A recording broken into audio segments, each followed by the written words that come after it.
Guys, welcome back to the Trying to Get Jack podcast. I know it's been a minute. Kags and Manraj not here right now. Well, they're busy, too busy for me. Hopefully I can get them back on the podcast one day. But I just wanted to come here chat in terms of what's been on my mind recently. And also one of the recent topics that's been brought up quite a bit is like, yo, how can I handle stressful situations per se? And I'm no expert, but I'll try to give my insight on it. And then also with the summer wedding season, barbecues, Preeti's party, Chacha's barbecue, goat meat party, Jersey party, all the parties. How can we stay jacked and how can we continue our progress in the gym, right? So I'll give you guys a couple, I guess, things I implement personally, and I'll be upfront.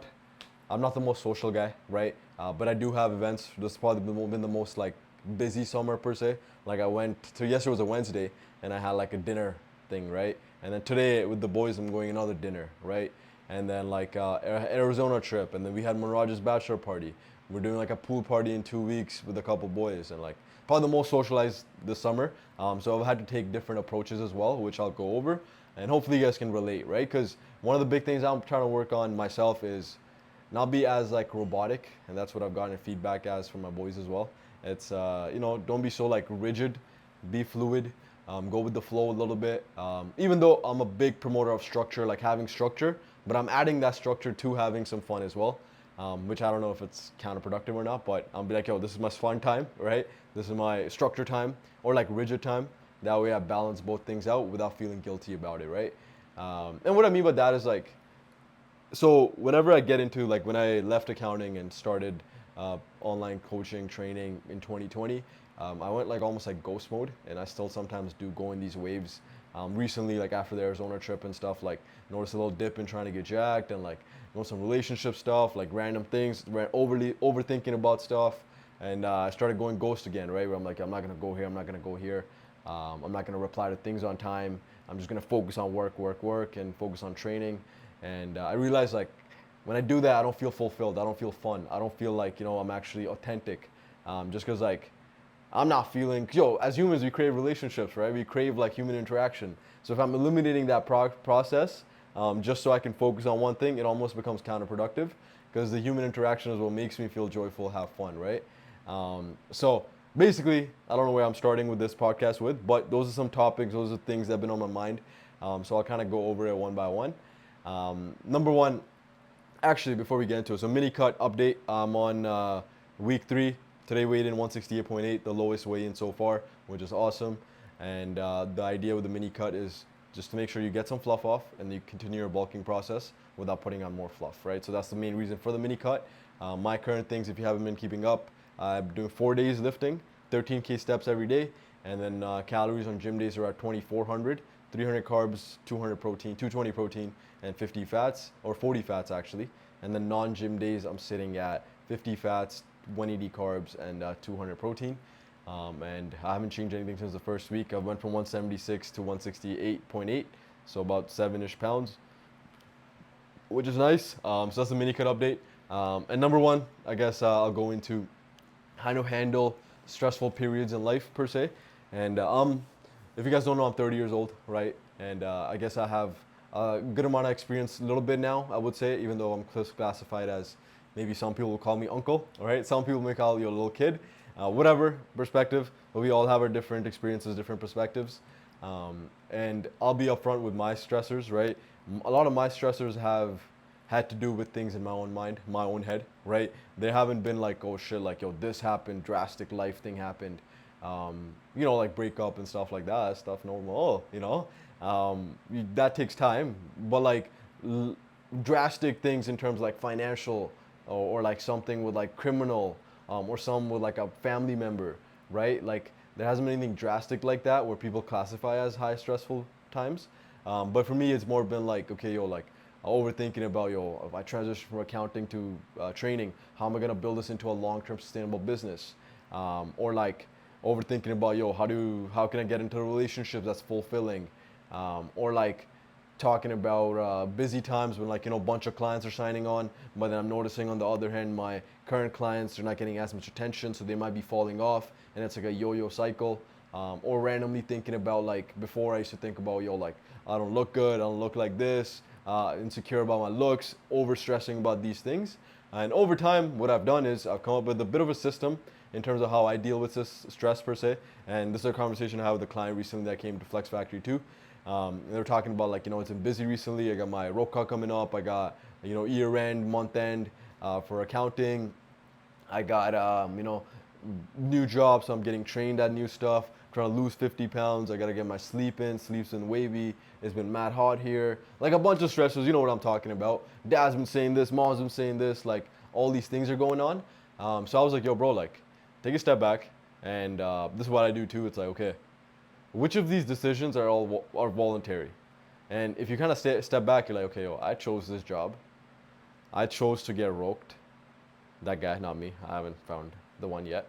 I chose to take on this fitness journey, right? I chose this. So a lot of these decisions are voluntary. We chose this, right? So when you reframe things from that aspect, you're like, okay, cool. Like, or in my head is I chose to bring on more clients. You know what I'm saying? I chose to be in this position where I started my own business, so I expect these waves, right? I chose this. No one told you to do it. You know what I'm saying? So when you go from that perspective, right? First off, you're like, okay, cool. Like, I'm actually in control because I made the decision. Second, yo, you can go really dark here, but perspective-wise, yo, like, you're still alive. You still have food to eat. You still have fresh air. You still have a shower. You still have clothes. You can still do all these things, right? So you should be grateful for that perspective-wise. Third, maybe look at how your parents work. Or look at, like, I was reflecting the other day. I'm like, yo, my dad and mom came here in 2005. Okay? 2005, right? And they were 45, 43. No job, right? Obviously started working in a steel factory. Mom working at Home Depot. Dad's working at Home Hardware right now, and mom's still at Home Depot. In 2005, they came like that without anything. You know what I'm saying? Little cash money, little cousins, things like that with loans and stuff.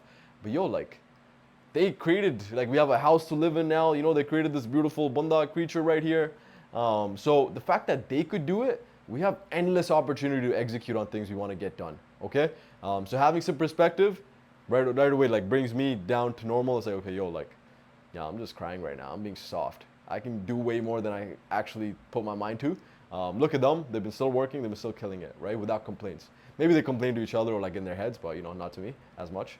But yeah, so those things should right away lower our stressors in our head at least, because a lot of these are mind games, right? If your mind can perceive something as a positive, like, yo, this is an opportunity for me to grow and expand. This is an opportunity for me to build capacity to more stressors. This is an opportunity for me to, make sure I can handle more things so I get a better opportunity at work because my manager sees me as somebody who can take on more work, right? This is an opportunity for me to show people, you can get the best physique you want, but also you can do really good at your job, but also you can get married at the same time. You know what I'm saying? So when you use it from that perspective, it goes a long way. At least that's 101. And then second tool I use for stressful times, I kind of always take a step back of like, you can go for a walk, go cold shower, like these things can really help. But asking yourself, what are the controllables, right? Like, what can you actually control right now? Okay, I can control the food I eat. I can control the way I talk to myself. I can control the way I talk to people. I can control the water I drink. I can control my movement. I can control my sleep. I can control me scrolling on TikTok. So once you control those things, right away, now you've controlled some of the factors, and now other things, you're like, you know what, these are all voluntary, I have to do what I have to do, right? So these things should help you calm down stressors. I know it's a different approach of handling stress, but that's the thing I would recommend based on my experience so far. And then lastly, like, understand, it's not that like over time life is not going to be stressful. I think we just get better at handling the stress, right? We just build more capacity, more tolerance, right? So take it as an opportunity as to build more tolerance. If you have this stress, awesome, yo. Reframe it as, yo, it's a sick opportunity. I get to build myself into a beast who can handle more capacity, more stress. That's literally how the gym works, right? If you think about it, trying to get jacked, right? You put more stress on the muscle's like, oh, I gotta grow now, right? That's exactly how it works. So that's same thing with stress. If you can build that capacity up, it'll go a long way, okay? So that's my approach to stress. Hopefully that helps. The second big thing, I guess I was talking about myself a little bit, being a bit more flowy, more fluid, right? And what I mean by that is like, if like something comes up, like on a Thursday night, for example, 7 p.m. dinner, 7:30 p.m. dinner, and I know I'll probably get home by like 10, It's like, oh shit, that's like delay. Like I usually eat at 6, then I'll sleep at like 9:30, 10, and I'm more calm by then. But this meal I'm probably gonna eat by like 8:15, and I'm gonna hang out with the boys, then come home by like 10, 10:30, and then sleep a little bit later. Digestion's gonna be a little off just because I'm having, but I'm already thinking like that. But if I, in my head, I'm like, yo, this is gonna fuel me for the next 5 weeks because I'm gonna get to see the boys. I'm gonna have fun. I'm gonna be sharing what's on my mind recently. I'm gonna be able to share experiences with them. If I reframe it in a positive way, right, it can go a long way. Just because like human interaction is the goal, right? So I'm trying to be fluid instead of overthinking. I'm just like, yo, I'm just gonna do it. Or like if these guys say, yo, you want to grab a coffee and it's 2 p.m. I'm like, yo, you know what? Today I'm gonna have a coffee, just because these guys, want to get a coffee, instead of being like, oh man, I won't be able to sleep in 6 hours or whatever it is, even though that helps, right? Or someone is like, yo, let me train with you a little bit later on in the day, instead of being like, I can only train at 11. Sometimes being a little fluid with it, it's okay. Or like if I go on vacation, just like chill out, have a couple White Claws, like that's okay. It's not gonna hurt anybody, right? In my head, I'm like, oh no, I have to stay this optimal guy. But when I'm more fluid and flexible at times, right, it allows me to be a better version of myself because I feel happier, right? If you're happier, you're able to do more things more productively because you have more internal energy. You know what I'm saying? So that's what I'm working on currently. And the last thing I want to go over with you guys is how to handle the summer, how to handle the wedding season, how to handle social events. And first thing I'll say here is, bro, we know when that event's gonna be happening. I get it with like weddings, there's like 50 events, right? There's like 7 days in a row at times, but we know when these events are gonna come, right? So a couple of things I recommend right away is we can still plan ahead a little bit, right? And understand, like, there's a cheesy saying, right? My response is my responsibility. How we respond to these events is up to us, right? We're responsible for the butter chicken we eat, the pegs, the drinks we have. We're responsible for that. Nobody else is gonna force us. I get it. Sometimes auntie, people around us are like, oh, have some, have some. This is a happy time. But you can also tell them, hey, like, I actually love my health like this, and I can still have lots of fun and enjoy this joyful time with us, with you guys, without having the pegs and the butter chicken. You can still do that, okay?